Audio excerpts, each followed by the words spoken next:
Business studies இல்லாட்டி காமர்ஸில் commercial பேப்பர்னு என்னென்னு பார்க்கலாம். இது பிஸ்னஸ் ஃபைனான்ஸ் சாப்டரில் வரும். அதாவது ஒரு பாரோயிங் கம்பெனி இருக்குது, இந்த பக்கம் லெண்டிங் கம்பெனி இருக்குது. அதாவது ஒருத்தர் பாரோ பண்ணணும், ஒருத்தர் லெண்ட் பண்ணணும். கரெக்டாக இதே நம்ம ஹவுஸ் லோன் பாரோ பண்ணிங்கன்னா என்ன செக்யூரிட்டியாக கொடுப்பீங்க? அதனுடைய ஹவுஸ் டாக்குமெண்ட்டாக கொடுப்பீங்க. கரெக்டாக அதே மாதிரி கோல்டுக்குன்னா கோல்டு கொடுத்துருவீங்க. எதுவுமே கொடுக்காமல் பாரோ பண்ணால் that is called commercial paper. ஓகேயா? That is called unsecured basically. சரி, இது எப்படி நடக்கிறது பார்க்கலாம். இது borrowing company. Okay, let say company ABC. Okay, இந்த பக்கம் லெண்டிங் கம்பெனி இருக்குது. It can be anything, DEF company இருக்கலாம், இல்லாட்டி பேங்க்ஸ் இருக்கலாம், இல்லை இன்சூரன்ஸ் கம்பெனி இருக்கலாம். ஓகேயா? இப்போ இவங்க கேட்குறாங்க, if they have to give money, அப்போ நீ கமர்ஷியல் பேப்பர் கொடு அப்படிம்பாங்க. ஓகே, அதாவது பேசிக்கலி ஒரு ப்ராமிசரி நோட். ஓகே, ஆனால் அந்த ப்ராமிசரி நோட்டை வந்து சும்மா வாங்கிக்க மாட்டாங்க. It has to be approved by correct ஒரு கிரெடிட் ஏஜென்சிஸ். ஏன்னா அப்போ தான் வந்து we know whether this company has enough money, enough capital, profit, okay, capital, growth, அதெல்லாம் செக் பண்ணிப்பாங்க. செக் பண்ணிவிட்டு இந்த கிரெடிட் ஏஜென்சிஸ் வந்து இந்த கம்பெனி ரேட்டிங் பண்ணுவாங்க. A+, AA அப்படின்னு ரேட் பண்ணுவாங்க. ரேட் பண்ணிவிட்டு ரேட்டிங் கொடுப்பாங்க. இந்த ரேட்டிங்கை பேஸ் பண்ணி இப்போ நீங்கள் பாரோ பண்ணிங்கன்னா அப்போ இவங்களுக்கு வந்து கொஞ்சம் கம்ஃபர்டபுளாக இருக்கும். சரி, இந்த company is a good rating சொல்லிட்டு பாரோ பண்ணுவாங்க.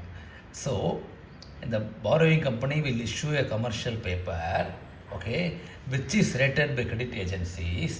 Okay, that is monitored by reserve Bank. ஏன்னா அந்த கிரெடிட் ஏஜென்சிஸுங்கிறது வந்து ஏன்னா நம்ம மெயின் மணி இன்வால்வ், அதனால் வந்து ஃபைனலாக ஆர்பிஐ கண்ட்ரோலில் இருக்கும் அது. So RBI credit agency commercial paper approval, then borrowing company will give to lending company will give money. ஓகேயா?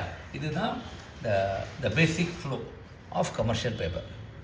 ஓகே, இப்போ நீங்கள் எல்லா பாயிண்ட்ஸையும் ஈஸியாக எழுதலாம். First point, it is short term, அதாவது 30 days to 360 days. ஓகேயா?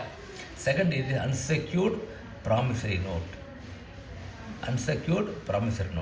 ஓகேயா? தேர்ட் பாயிண்ட், இதுதான் வந்து முதல் பாயிண்ட்டாக.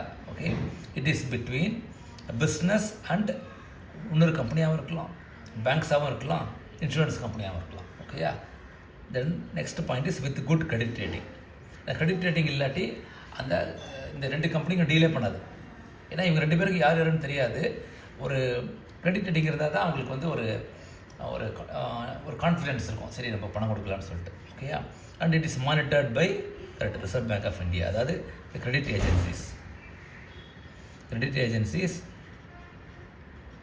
Monitored by reserve bank of India. ஓகேயா? ஸோ இதுதான் முக்கியமான 5 பாயிண்ட்ஸ் கமர்ஷியல் பேப்பர்னு கேட்டேன். ஓகே, இப்போ நீங்கள் இந்த ட்ராயிங் ஞாபகம் வச்சுக்கோங்க. யாருக்கு பாரோ பண்ணுறாங்க, யார் லெண்ட் பண்ணுறாங்க, எதை பேசிஸில் லெண்ட் பண்ணுறாங்க, அதை யாரை வந்து மானிட்டர் பண்ணுறாங்க. ஓகேயா? தேங்க்யூ.